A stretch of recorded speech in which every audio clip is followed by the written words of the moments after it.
میرے والد واقعی ایک لڑکی کو دیکھنے گئے تھے، مگر وہ لڑکی 30-32 سال کی تھی اور بہت موٹی تھی۔ میں نے ایک نظر اپنی والد کی طرف دیکھا، وہ بھی اس لڑکی کو دیکھ کے نظریں جھکا گئے۔ میں وہیں سے اٹھ کے باہر آ گئی، اس لیے میرے والد کو بھی باہر آنا پڑا۔ مجھ سے کہنے لگے کہ یہ تو ابھی شروعات ہے، کوئی نہ کوئی ہمیں مل ہی جائے گی۔ میں نے کہا بابا بہت غلط کر رہا ہے۔ وہ کہنے لگے اور جو تمہاری ماں کر رہی ہے کیا وہ تمہیں نظر نہیں آتا؟ میں نے کہا تو وہ وجہ آپ ہیں۔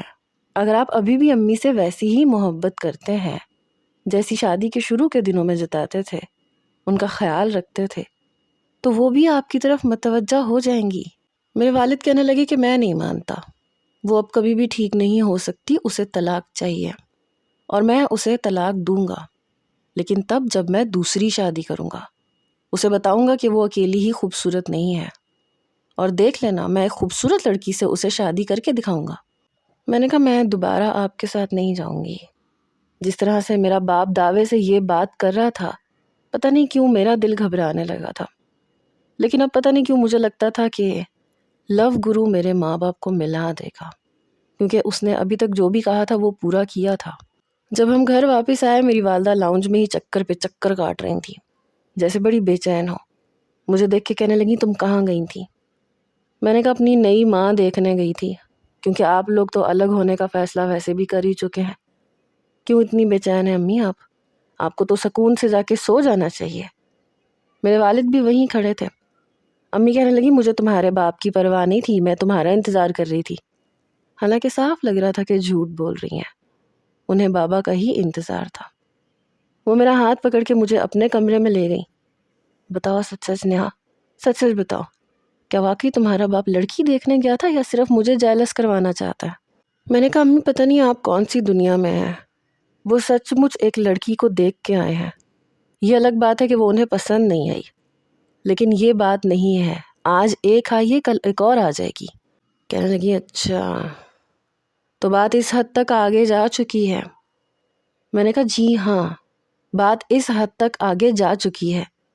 ابھی بھی وقت ہے امی، بابا پہ یہ جتائیں کہ آپ ان سے محبت کرتی ہیں۔ میری والدہ کہنے لگی مر کے بھی نہیں، ساری زندگی میرے سر پہ بیٹھ کے ناچے گا۔ میں نے کہا رہ کتنی گئی ہے یہ زندگی جو آپ نے لڑ کے گزارنی ہے؟ میری والدہ کہنے لگی وہ بھی تو کہہ سکتا ہے۔ میں نے کہا بس اسی انتظار میں آپ دونوں اپنی زندگی تو برباد کرو گے ہی کرو گے، میری زندگی کو بھی برباد کر کے رکھ دو گے۔ یہ کہہ کے میں تکیہ درست کر کے لیٹ گئی، کیونکہ میرے کمرے میں ابھی بھی اسامہ ہی رہتا تھا۔ کہنے لگی ٹھیک ہے، اگر یہ اپنے لیے کوئی لڑکی دیکھ سکتا ہے تو میں بھی اپنے لیے لڑکا ڈھونڈ سکتی ہوں، اور میں بھی اسے کنوارا لڑکا ڈھونڈ کے دکھاؤں گی۔ بلکہ دکھانے کی کیا ضرورت ہے، اسامہ تو ویسے بھی میری بڑی تعریفیں کرتا ہے، مجھے تو لگتا ہے کہ مجھے پسند کرنے لگا ہے۔ یہ سن کے جھٹ سے میں نے اپنی آنکھیں کھولیں اور اٹھ کے بیٹھ گئی۔ کیا ہو گیا امی؟ سوچ سمجھ کے بات کیا کریں۔ پتہ نہیں کیوں میرے دل کو جھٹکا سا لگا۔ میری والدہ کہنے لگی نہیں تم بتاؤ، کیا وہ میری تعریفیں نہیں کرتا؟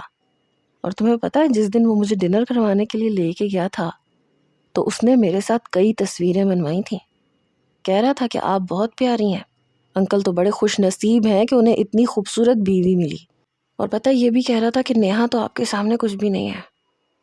یہ سن کے پتہ نہیں کیوں میرے اندر آگ سی لگی، حالانکہ لگنی نہیں چاہیے تھی۔ میں جانتی تھی کہ وہ ناٹک کر رہا ہے، اور میں یہ بھی جانتی تھی کہ وہ میرے ماں باپ کو ہی ملوانا چاہ رہا ہے، لیکن اس نے میری برائی کیوں کی؟ میں بالکل اچھی نہیں تھی۔ ٹھیک ہے میری ماں کے بال میرے بالوں سے زیادہ لمبے تھے، لیکن اب ایسی بھی بات نہیں ہے کہ میں بالکل خوبصورت نہیں تھی۔ رامز تو میری بڑی تعریفیں کرتا تھا، شاید اس نے میری آنکھیں نہیں دیکھی۔ میری آنکھیں اپنے والد کی طرح تھی، گولڈن براؤن، کھلتا ہوا گولڈن کلر، اور میری والدہ کی آنکھیں تو کالی تھیں۔ رامز کہتا تھا میں تمہاری آنکھوں کا دیوانہ ہوں۔ کیا یہ لو گرو کے بچے کو میری آنکھیں نظر نہیں آئیں؟ اندھا کہیں کا، میری ماں کے لمبے بال نظر آ گئے اور میری آنکھیں دیکھی ہی نہیں۔ نہ دیکھے مجھے کیا فرق پڑتا ہے، مجھے فرق پڑنا بھی نہیں چاہیے۔ پتہ نہیں کیوں میں یہ خود کو سمجھانے کی کوشش کر رہی تھی کہ اگر اس نے میری برائی کی ہے تو مجھے کوئی فرق نہیں پڑتا۔ بہرحال میری والدہ کہنے لگی میں سوچ رہی ہوں میں اسامہ سے بات کروں۔ میں نے کہا امی آپ کو شرم نہیں آئے گی اپنے منہ سے یہ کہتے ہوئے؟ سوچیں اگر اس نے انکار کر دیا تو کتنی بے عزتی ہو جائے گی آپ کی۔ پلیز امی آپ ایسا کچھ بھی نہیں کہیں گی، اور مجھے نہیں لگتا کہ وہ سیریس ہے ایسا. وہ بابا کی بھی بڑی تعریفیں کرتا ہے. آپ کو کوئی غلط فہمی ہوئی ہے. میری والدہ کہنے لگی ٹھیک ہے، کل دودھ کا دودھ اور پانی کا پانی ہو جائے گا. اگر اس نے سچ مچ اپنی پسندیدگی کا اظہار کر دیا تو میں بھی جھٹ پٹ اس لڑکے سے شادی رچا لوں گی. تمہارے باپ کو نیچا دکھانے میں میں بھی کوئی کسر نہیں چھوڑوں گی. کنواری لڑکی اگر وہ اپنے لیے ڈھونڈ رہا ہے تو میں بھی اسے ایک کنوارے لڑکے سے شادی کر کے دکھاؤں گی. میں نے کہا آپ لوگوں کی ضد کی وجہ سے پتہ نہیں میری زندگی کا کیا ہونا ہے. میری والدہ کہنے لگی کچھ نہیں ہونا، تم ٹینشن مت لو، تم میرے ساتھ رہو گی، اور ہو سکتا ہے کہ اس کا کوئی اور بھی امریکہ میں رشتہ دار ہو، وہاں میں تمہاری بات چلا لوں گی. میرے ماں باپ پتہ نہیں کیا کیا سوچ کے بیٹھے ہوئے تھے، اور مجھے اسامہ پہ پتہ نہیں کیوں بے حد غصہ آ رہا تھا. میری والدہ نیند کی گولیاں کھا کے لیٹ گئیں. پتہ نہیں کیا ہو رہا تھا، سب کچھ الٹا الٹا سا ہو رہا تھا. پتہ نہیں وہ لڑکا سب کچھ سیدھا کیسے کرے گا. میں نے اسے میسج کیا. میں نے کہا کیا ضرورت پڑی تھی تمہیں میری ماں کی تعریفیں کرنے کی؟ پتہ ہے وہ تمہارے بارے میں کتنی سیریس ہو گئی ہیں. میرے میسج پہ اس کا ہنسنے والا ایموجی آیا. ارے ان کو چھوڑو، یہ بتاؤ تمہارے باپ کا کیا حال ہے؟ کہاں لے کے گئے تھے تمہیں؟ ناٹک کر رہے تھے نا؟ میں نے کہا جی نہیں، کوئی ناٹک شاٹک نہیں کر رہے تھے، سچ مچ کی لڑکی دیکھنے گئے تھے. وہ تو ہیلدی بہت تھی اس لیے بابا کو پسند نہیں آئی، لیکن وہ کہہ رہے تھے کہ میں بھی تمہاری ماں سے زیادہ خوبصورت اور کنواری لڑکی سے شادی کر کے دکھاؤں گا اور پھر تمہاری ماں کو طلاق دوں گا. مجھے نہیں لگتا کہ تم سے یہ دال گلنے والی ہے. وہ کہنے لگا دیکھتی تو جاؤ ہوتا کیا ہے. میں نے کہا میری ماں تمہارے خواب دیکھنا شروع ہو گئی ہیں. دیکھو میں تمہیں اپنا باپ کبھی نہیں بناؤں گی. کتنا برا لگے گا میں تمہیں اپنے باپ کی جگہ دوں اور پاپا پاپا کہوں. وہ کہنے لگا لا حول ولا قوت، پاگل لڑکی کیا بکے جا رہی ہو؟ پاگل ہوں کیا میں جو تمہاری ماں سے شادی کروں گا؟ ارے مجھے شادی کرنی ہوئی تو تم سے کروں گا، تم تو پھر بھی میرے میچ کی ہو، تمہاری اماں سے تھوڑی کروں گا. حالانکہ اس نے تو شاید ایک سرسری سی بات کہی تھی، پر میرا دل دھک دھک دھک کرنے لگا. وہ پتہ نہیں کیا بولتا چلا گیا، لیکن میرے دماغ میں بس اس کے اسی جملے پہ جیسے اٹک سا گیا. وہ شاید مجھے اپنا اگلا پلان بتا رہا تھا، لیکن میں نے موبائل آف کر دیا. تو کیا وہ میرے بارے میں اس طرح سے سوچ رہا ہے؟ نہیں، اس نے یوں ہی سرسری سی بات کی ہوگی. میرے بارے میں کیوں سوچنے لگا؟ اسے تو پتہ ہے کہ مجھے رامز پسند ہے، اور میں اپنے والدین کو اسی لیے تو ٹھیک کرنا چاہ رہی تھی کہ وہ میری شادی رامز سے کر دیں. پتہ نہیں کیوں لیکن مجھے رات بھر ٹھیک سے نیند نہیں آئی. صبح بھی آنکھ جلدی کھل گئی. میں نے اٹھ کے سب سے پہلے موبائل آن کیا تو اسامہ کے میسیجز آئے ہوئے تھے. نیہا جلدی سے میرے کمرے میں آؤ. آخری میسیج 10 منٹ پہلے کا تھا. میں اٹھ کے کھڑی ہوئی، منہ ہاتھ دھو کے جب کمرے سے باہر آئی تو وہ لاؤنج میں یوں ٹہل رہا تھا جیسے کسی کے انتظار میں ہو. مجھے دیکھتے اس نے میرا ہاتھ پکڑا اور مجھے کمرے میں لے گیا اور کمرے کا دروازہ بند کر دیا. میرا دل زور سے دھڑکا. اسامہ کمرہ کیوں بند کیا؟ میں پتہ نہیں کیوں ہچکچائی. اس نے اپنے ہونٹوں پہ انگلی رکھ کے کہا شش کہ میں چپ رہوں. پھر کہنے لگا پوری رات تمہارے باپ سے لڑکی بن کے بات کی ہے. یہ کہہ کے ہنسنے لگا. میرا ہاتھ بھی چھوڑ دیا. میں نے کہا اس سے کیا ہوگا؟ میری بات سن کے کہنے لگا ارے ایسی رومانٹک باتیں کی ہیں نا، تمہارا باپ مجھ سے ملنا چاہتا ہے. پتہ ہے میں نے ملاقات بھی طے کر لی، وہ بھی اسی گھر میں. یہ سن کے میں حیران ہوئی. تو اب تم لڑکی بن کے میرے باپ سے رومانس کرو گے؟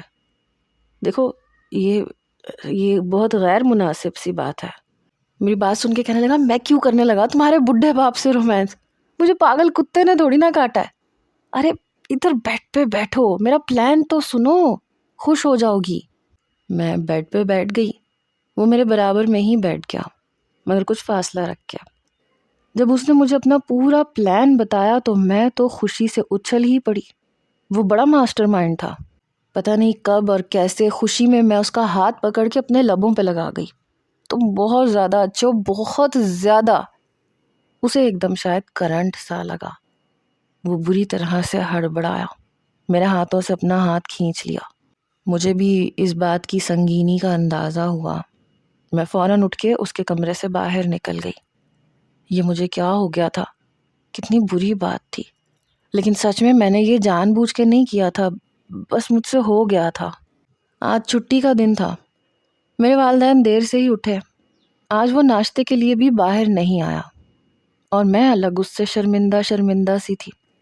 بہرحال میری والدہ ضرور پوچھ رہی تھی، ارے یہ اسامہ ابھی تک نہیں اٹھا، ناشتہ نہیں کرے گا کیا؟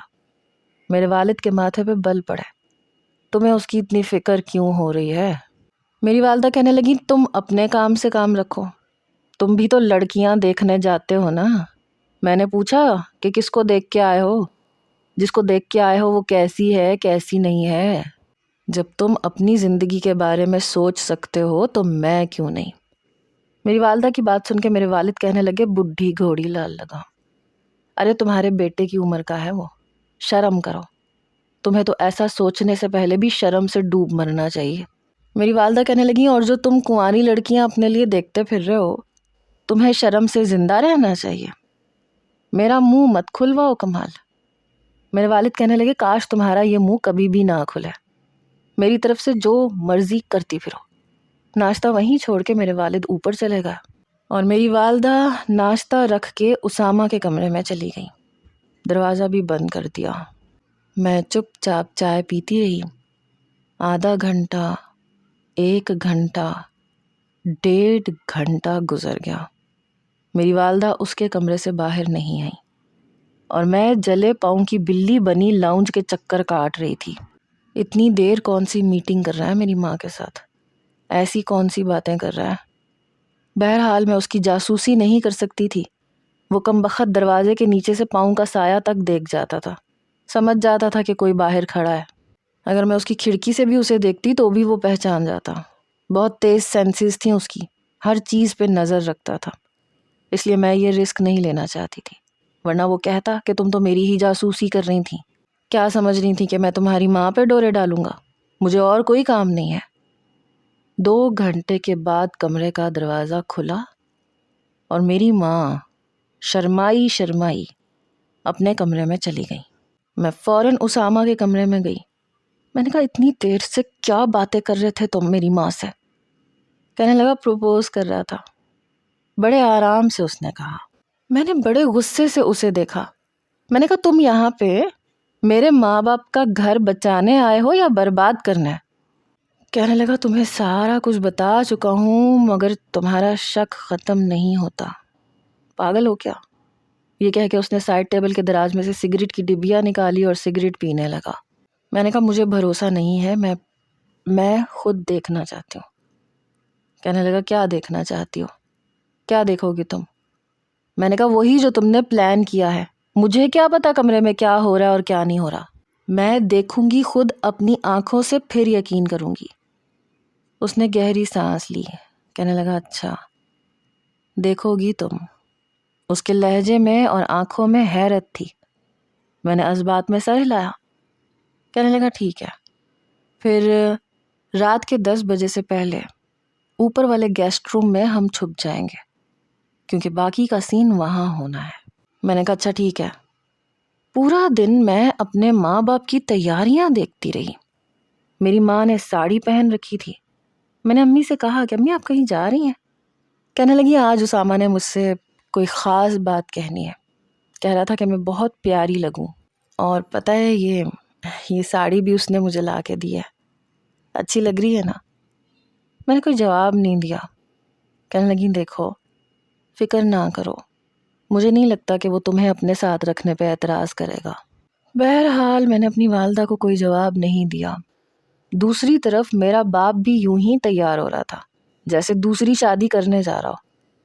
رات کے 9:30 بجے میں اور اسامہ اوپر گیسٹ روم کی گیلری میں چھپ گئے۔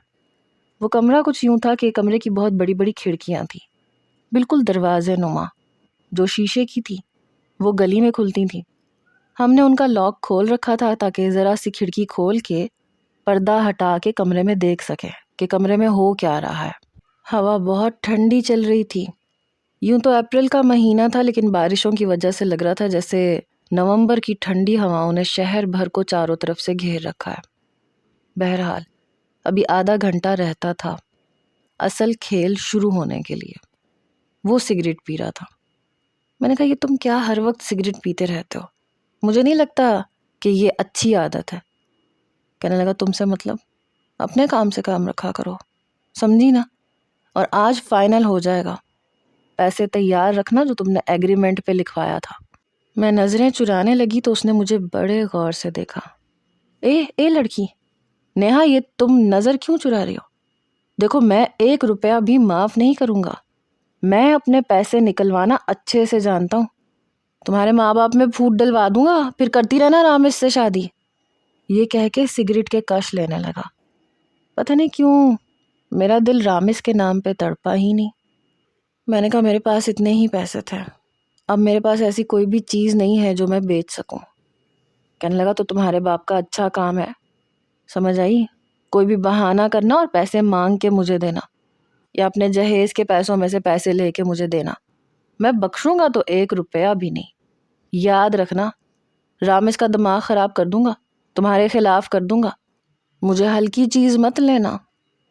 پیسے کے معاملے میں بہت ٹیڑھا تھا، ایک دم کڑوا کریلا بن جاتا تھا۔ ابھی بھی مجھے ہی دھمکیاں دینے میں مصروف تھا جب کمرے کا دروازہ کھلا۔ جلدی سے ہم لوگ گیلری کی کھڑکی کے پاس آ گئے جو کمرے میں کھلتی تھی۔ جیسے میں نے پردہ ہلکا سا ہٹایا تو میری والدہ تھیں۔ کمرے میں لائٹ آن کر کے انہوں نے چھوٹی چھوٹی موم بتیاں جو چھوٹے چھوٹے شیشے کے گلاسوں میں تھیں وہ رکھنی شروع کی اور ساتھ میں ان کو لائٹر سے جلا رہی تھیں۔ جب وہ ساری موم بتیاں جل گئیں تو انہوں نے لائٹ آف کر دی۔ میری ماں لگ ہی نہیں رہی تھی، اتنی خوبصورت، آج تک میں نے اپنی ماں کو یوں تیار ہوتے نہیں دیکھا تھا۔ جیسے ہی دروازے پہ ذرا سی دستک ہوئی ہم دونوں ہی چوکنے ہو گئے۔ اندر کا منظر دیکھنے کے چکر میں ہم دونوں ایک دوسرے کے خاصے قریب ہو چکے تھے، کیونکہ ایک ہی جگہ سے اب ہمیں دیکھنا تھا اور یوں دیکھنا تھا کہ ان کو شک بھی نہ ہو، اس لیے ہم دونوں کے رخسار میں 1 انچ کا بھی فاصلہ نہیں تھا۔ ہاں لیکن ایک دوسرے سے مس نہیں ہوئے تھے۔ میری والدہ کہنے لگی دروازہ کھلا ہے، لاک نہیں ہے۔ بڑی باریک سی آواز نکالی اور میں حیران تھی۔ جیسے ہی دروازہ کھلا میری والدہ اپنا رخ بدل چکی تھی، دروازے کی طرف ان کی پشت تھی۔ اندر داخل ہونے والے میرے والد تھے۔ دروازہ بند ہوا، کہنے لگے مجھے نہیں پتا تھا کہ ایک ہی رات میں مجھے ایک لڑکی سے اتنی محبت ہو سکتی ہے۔ گھر ڈھونڈنے میں زیادہ مشکل تو پیش نہیں آئی۔ اس سوال پہ میری ماں نے نفی میں سر ہلایا۔ تمہیں اندازہ نہیں ہے تمہارا چہرہ دیکھنے کے لیے میں کتنا بےتاب تھا۔ یہ باتیں سن کے میں حیران ہوئی، کیونکہ اس نے جو کچھ مجھے بتایا تھا وہ یہ سب کچھ نہیں تھا۔ بہرحال میرے والد نے جیسے ہی میری والدہ کے کندھے پہ ہاتھ رکھا اور وہ پلٹی تو میرے والد انہیں دیکھ کے 2 قدم پیچھے ہٹے۔ تم؟ ہاں میں۔ کیوں؟ کیا ہوا؟ تو کیا تم مجھ سے رات بھر فون پہ بات کرتی رہی؟ حسنہ تم؟ ہاں تو تمہیں کیا لگا کمال کہ میں اسامہ سے محبت کرنے لگی تھی؟ ارے میرے بیٹوں کی طرح ہے وہ، پتہ نہیں کیوں لیکن اتنے سال گزرنے کے بعد بھی مجھے تم سے نفرت نہیں ہو پائی، بلکہ جب تم نے نیہا کے ساتھ کسی اور لڑکی کو دیکھنے کے لیے گئے تھے تو مجھے پتہ چلا کہ تم میرے لیے کیا ہو۔ بے شک میں تم سے لڑتی ہوں، جھگڑتی ہوں، لیکن میں تمہارے ساتھ کسی اور کو برداشت نہیں کر سکتی۔ ہماری محبتوں میں شاید بدگمانی کی گرد بہت گہری ہوتی چلی گئی ہے۔ میری والدہ کی آنکھوں میں آنسو تھے۔ وہ کہنے لگی اس گرد کو صاف کرنے میں اسامہ نے میری بہت مدد کی ہے۔ وہ مجھے پہلے ہی کہہ چکا تھا کہ آپ مجھے ایک موقع دیں، آپ کا شوہر آپ سے محبت کرتا ہے اور میں یہ بات ثابت کر سکتا ہوں، بس آپ میرا ساتھ دیں۔ اور میں اس کا ساتھ دینے لگی، کیونکہ میں چاہتی تھی کہ ہمارا رشتہ نہ ٹوٹے، لیکن میں تمہارے سامنے جھکنا بھی نہیں چاہتی تھی۔ میرے والد بڑی حیرت سے میری والدہ کو دیکھ رہے تھے۔ جانتے ہو اسامہ نے مجھے بتایا کہ ہم دونوں کا مسئلہ ہے کیا؟ ہم اپنی اپنی فیملیز کی باتوں میں بہت زیادہ آنے لگے۔ محبت کی شادی کی، لیکن تم اپنی ماں کی باتیں سننے پہ مجبور ہو گئے، کیونکہ وہ تمہیں ہر وقت یہی سناتی تھیں کہ تم نے شادی تو کر لی ہے لیکن تم چلو گے ان کے مطابق۔ تم ان کے کہنے پہ مجھ سے رویہ بدلنے لگے، اور میں میں اپنی والدہ کے کہنے پہ تمہاری طرف سے بدگمان ہونے لگی۔ ہمارے بیچ میں دوریاں ہم دونوں کی وجہ سے نہیں پھیلی، بلکہ ہم دونوں کی فیملیز کی وجہ سے پھیلی، کیونکہ ہم دونوں ہی شاید کان کے کچے تھے۔ تم اپنے گھر والوں کی باتوں میں آتے رہے اور میں اپنے گھر والوں کی، اور دیکھ لو وہ سب اپنے اپنے گھروں میں خوش ہیں۔ میرے بھائی، میری بہنیں، تمہارے بھائی، تمہاری بہنیں، اور وہ ماں باپ جو تمہیں بھی بہکاتے رہے اور مجھے بھی بہکاتے رہے، وہ اس دنیا سے جا چکے ہیں۔ شاید میں تمہارے آگے کبھی بھی نہ جھکتی اور یہ باتیں بھی نہ کہتی، لیکن اسامہ نے میری آنکھیں کھول دیں، مجھے یہ احساس دلایا کہ تمہارے دل میں میرے لیے محبت ہے، کیونکہ جب بھی وہ میری تعریف کرتا تھا تمہیں برا لگتا تھا۔ تمہاری آنکھوں میں اسامہ کے لیے نفرت ہوتی تھی، غصہ ہوتا تھا، تمہارا بس نہیں چلتا تھا تم اس کا منہ توڑ دو، اور میں بس تمہاری آنکھوں میں اپنے لیے محبت دیکھ کے اپنے دل میں جمی ہوئی گرد کو صاف کرتی چلی گئی۔ بتاؤ کمال، کیا جو میں نے تمہاری آنکھوں میں دیکھا وہ سچ ہے؟ میرے والد نے میری والدہ کے آنسو صاف کیے، پھر ان کا چہرہ اپنے دونوں ہاتھوں میں پکڑ لیا۔ ہاں، تم شاید ٹھیک کہہ رہی ہو، میں ہی اپنے گھر والوں کی باتوں میں آ کے تم سے ایسا بدگمان ہوا کہ وقت کے ساتھ ساتھ وہ سب کچھ بڑھتا چلا گیا۔ لیکن یہ بھی سچ ہے کہ میری آنکھوں میں تمہارے علاوہ کوئی دوسری عورت بھائی ہی نہیں، کوئی اچھی لگی ہی نہیں۔ ہم نے دوسروں کی باتوں میں آ کے اپنی کیئر چھوڑ دی، تم نے میرے لیے سجنا سنورنا چھوڑ دیا، میں نے بھی تمہارے بالوں میں گلاب لگانا چھوڑ دیا، لیکن ابھی بھی دیر نہیں ہوئی۔ یہ کہہ کے میرے والد نے میری والدہ کی کمر پہ ہاتھ رکھا اور جھٹکا ہم دونوں کو لگا۔ ہم نے پردہ چھوڑ دیا کیونکہ اب ہم اتنے بھی بے شرم نہیں تھے کہ اپنے ماں باپ کو رومانس کرتا ہوا دیکھتے ہیں۔ ہم دونوں ہی پردہ چھوڑ چکے تھے۔ وہ کہنے لگا، دیکھو دیکھو دیکھو، بہت شوق تھا تمہیں اپنی آنکھوں سے سب کچھ دیکھنے کا، جاؤ شاباش دیکھو۔ اس نے دوسرا سگریٹ منہ میں لگایا اور گیلری کی گرل کے پاس جا کے کھڑا ہو گیا، اور میں اپنی ہی نظروں میں شرمندہ سی ہو گئی، میں نظریں ہی نہیں اٹھا پا رہی تھی۔ تبھی اندر سے جو آواز آئی وہ ہم دونوں کے ہوش اڑا گئی۔ چلو نا کمال، گیلری میں چلتے ہیں، کچھ اپنی ماضی کی باتیں دہراتے ہیں، وہ پل جو ہم نے ایک دوسرے کے ساتھ بہت اچھے گزارے تھے۔ میری والدہ نے جو بات کہی ہم دونوں ہی اپنی جگہ ہڑبڑا کے رہ گئے۔ اوہ شٹ! وہ بری طرح سے گھبرایا، وہ جلدی سے میرے پاس آیا، کہنے لگا یہ کیا سین ہے؟ میں نے کہا اب کیا ہوگا، وہ تو ہمیں دیکھ لیں گے، بڑی گڑبڑ ہو جائے گی۔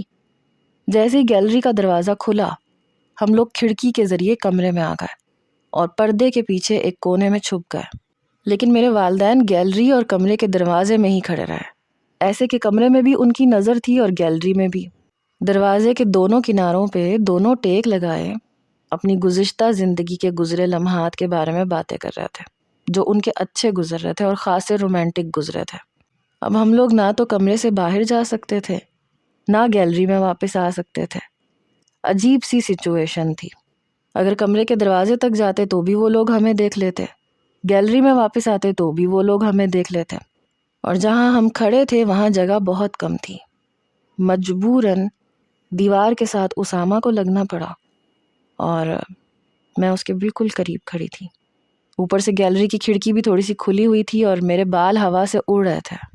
میں نے جلدی سے بالوں کا جوڑا بنایا، تبھی میرے والدین نے گیلری کا دروازہ بند کر دیا۔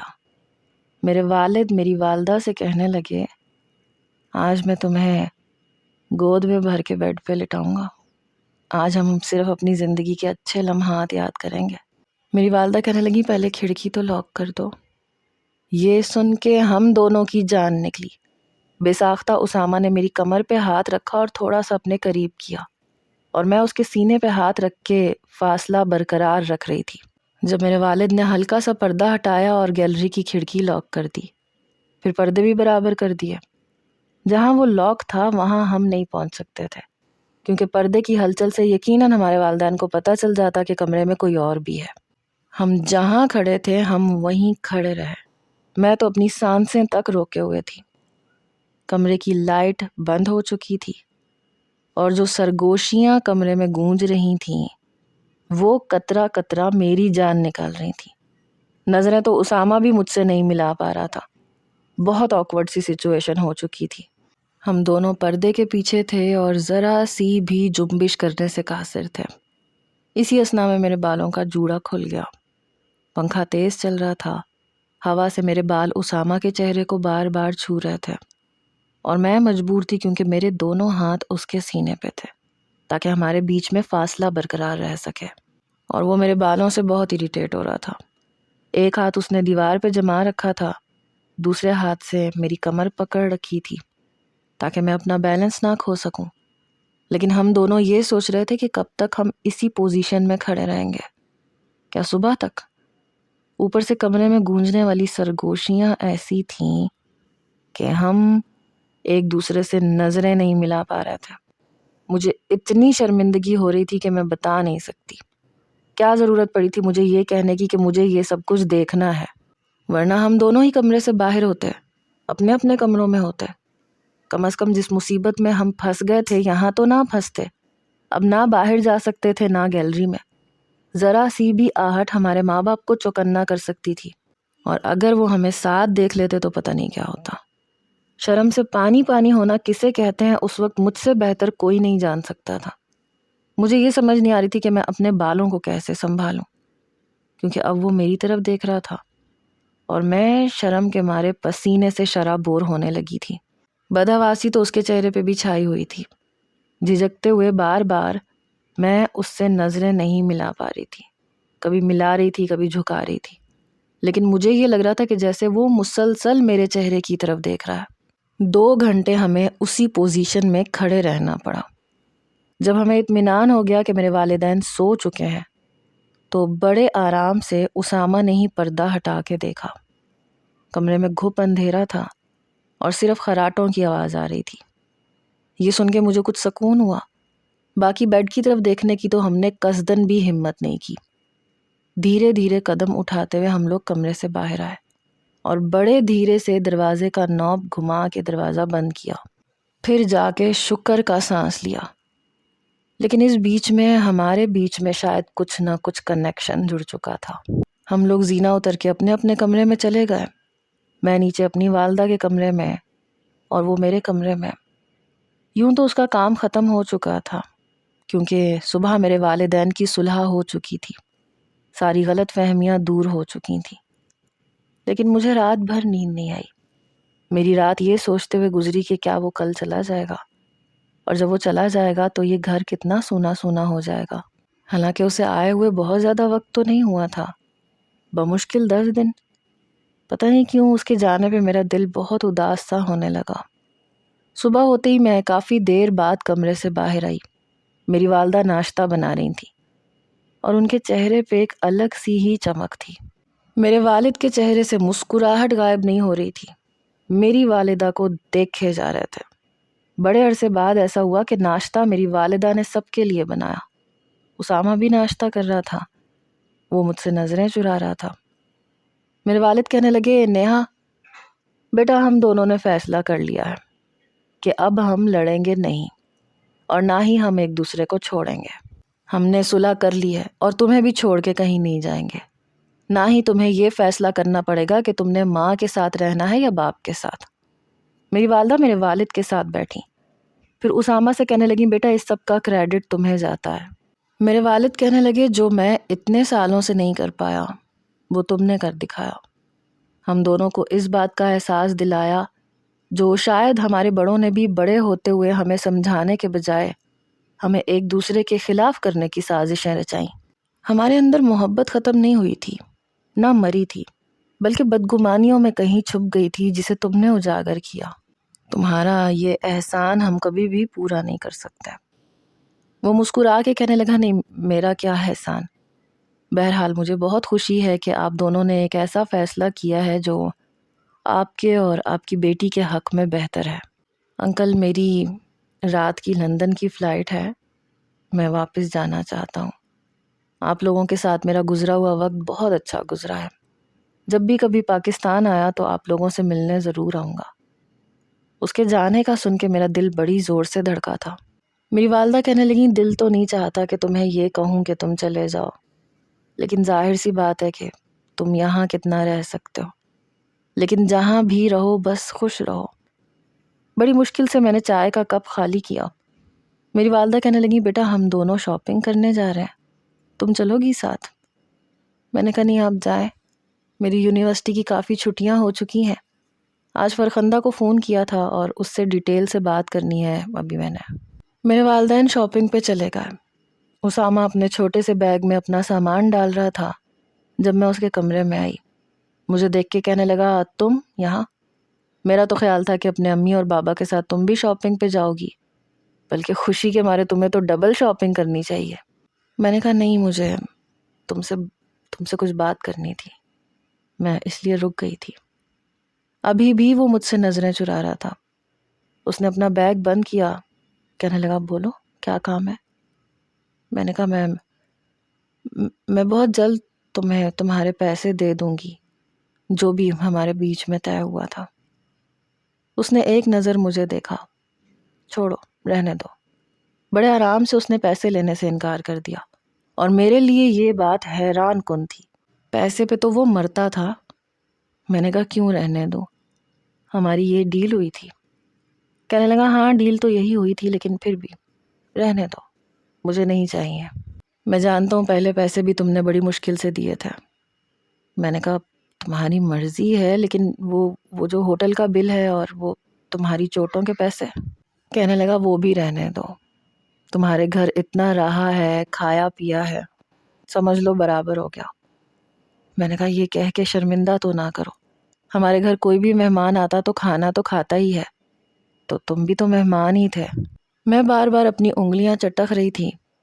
پتہ نہیں ایسا کیوں لگ رہا تھا کہ اس سے بہت کچھ ضروری کہنا ہے، پر میں کہہ نہیں پا رہی، اور ساری باتیں تو وہ ختم کر چکا تھا، کہنے کو کچھ رہا بھی نہیں تھا۔